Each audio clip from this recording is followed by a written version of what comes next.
Magandang umaga, narito na mga unang balitang hatid ng GMA Integrated News.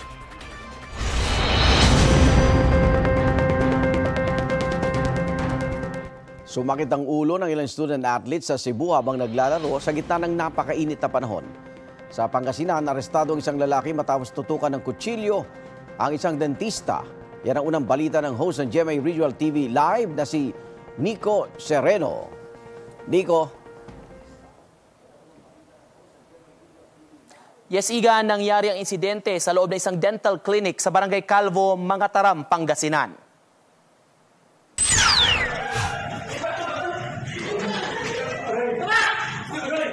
Arestado ang isang lalaki sa Mangataram, Pangasinan. Kinilala siyang si Gerardo Placido, 46 anyos. Base sa investigasyon, pumasok si Placido sa dental clinic. Nang makakuha ng tiyempo, naglabas siya ng patalim at itinutok sa leeg ng dentista na hindi na muna pinangalanan ng otoridad. Nagpanggap umano na kliyente ang suspect. Kailangan na kailangan daw niyang makausap ang dentista dahil sumasakit ang kaniyang ngipin. Pero iba pala ang pakay. Habang pa nakikipag-usap yung suspect sa atin, sakto na itaas niya yung kanyang sandata, yung kanyang kutsilyo, no? Bandang pataas. So nagkaroon tayo ng pagkakataon na sunggaban at lapitan. At sakto rin, no, na si doktora ay nahawakan niya yung kamay ng suspect. Dinala natin sa pagamutan si doktora at nagtabo nga ng sugat sa bandang balikat malapit sa liig niya. Mahaharap sa kasong illegal detention at frustrated murder ang suspect. Wala pang pahayag ang suspect na dinala sa korte para sa inquest proceedings.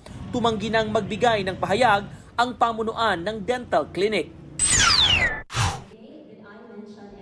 Formal nang binuksan kahapon ang 5 araw na Central Visayas Regional Athletic Association o CVRA sa Carcar City, Cebu.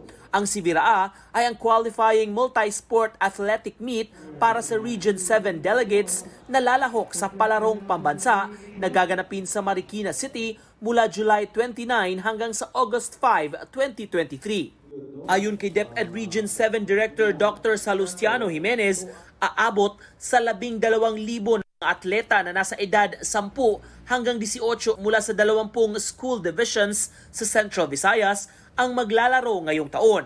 Maglalaban-laban sila sa 25 sporting events. Dahil sa init ng panahon, napagdesisyonan ng DepEd 7 at ng Carcar City LGU na ganapin ang outdoor games mula alas 5:30 ng madaling araw hanggang alas 10 ng umaga at mula alas 3 ng hapon hanggang gabi pero hindi lalagpas ng alas 11 ng gabi. Kahit na panay ang inom ng tubig, nakaranas pa rin ng pananakit ng ulo ang 15 anyos na si Keith Bentain mula sa football team sa Lapu-Lapu City, Cebu. Init labad kay sa o. Gapon nagdo nakadula na magapon? Asa diri po sa orasan mo ato? Alas 9. 9 sobra po. No. Sa oras ang duwa naman may glass juice. May 10 pa raw na players ang nakaranas din ng pananakit ng ulo dahil sa matinding init ng panahon. Dili lang ulo, ma'am, kay sense kaning ang tiil nila. So tiil gid nila, naka-feel gid sila og cramp mga late game na anti hapit na mahuman tungod lang kanang ang kainit. 4 na henerasyon na ang binibilang. Pasa-pasa sa pamilya Del Mundo ang ligasiya at pamana ng paggawa ng produktong bumuhay sa pamilya. Yan ang kesong puti ng Santa Cruz, Laguna. Kasi dyan po kami pinag-aral ng aking magulang. Dyan ang aming ikinabuhay araw-araw. Yan ang aming source of income. Pero nitong mga nakaraang taon, unti-unti na raw inaalat ang negosyo. Nauubos na raw kasi ang mga kalabaw sa Santa Cruz na pangunahing pinagkukuhanan ng gatas sa paggawa ng authentic na kesong puti. Kulang ang gatas kasi nga kakaunti ang kakainan. Hindi na mapastulan yung ibang bukid, ginagawang subdivision. Kinukuha pa raw nila sa Magdalena, Laguna ang mga gatas ng kalabaw. Kaya sa muling pagbubukas ng Kesong Puti Festival, umaasa ang lokal na pamahalaan na muling maibabalik ang sigla ng industriya ng paggawa ng soft cheese. 5 million pesos na pondo ang hatid ni Senadora Amy Marcos sa pagbisita niya sa bayan para sa pagbabalik sigla ng produksyon ng Kesong Puti. Ang National Dairy Authority handa rin daw makipag-ugnayan sa LGU at samahan ng mga gumagawa ng kesong puti.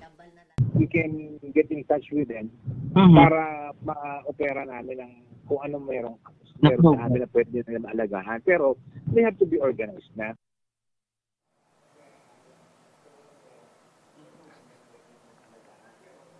Igan, dahil nga sa matinding init ng panahon, nagpatupad na ng bagong schedule sa mga sporting events sa Central Visayas Regional Athletic Association o CVRA. At yan pinakahuling balita mula sa iba't ibang probinsya na bansa. Abangan mamaya dito sa Central Visayas ang GMA Regional TV Live alas 8 ng umaga pagkatapos ng unang hirit. Igan?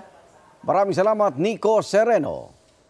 Kapuso, mauna ka sa mga balita. Panoorin ang unang balita sa unang hirit at iba pang award-winning newscasts sa youtube.com/GMA News. I-click lang ang subscribe button. Sa mga kapuso abroad, maaari kaming masubaybayan sa GMA Pinoy TV at www.gmanews.tv.